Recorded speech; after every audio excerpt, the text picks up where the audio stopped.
कुछ और बड़ी खबरों की बात करेंगे। उत्तरकाशी में सिलक्यारा बड़कोट टनल में फंसे 40 मजदूरों को बचाने की कोशिश इस वक्त भी जारी है। 3 दिनों से 40 मजदूर टनल में फंसे हुए हैं। एयरफोर्स के 3 विमानों से राहत बचाव के लिए भारी मशीन लाया जा रहा है ताकि तेजी से मलबा निकाला जा सके।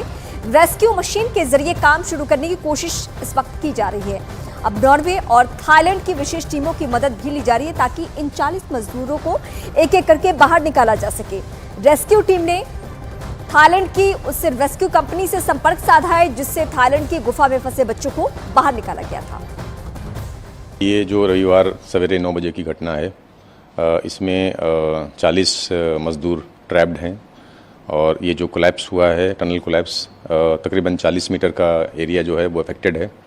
उसको वहाँ पर जो डेब्रिस है उसको हटाने की कार्रवाई की जा रही है और हैवी मशीनरीज जो हैं वो लोकल एडमिनिस्ट्रेशन द्वारा प्रोवाइड किए गए हैं। इंजीनियर्स हैं, एक्सपर्ट्स हैं, वहाँ पर लगे हुए हैं और NDRF, SDRF, ITBP की टीम्स वहाँ मौजूद है, स्टैंड बाई में।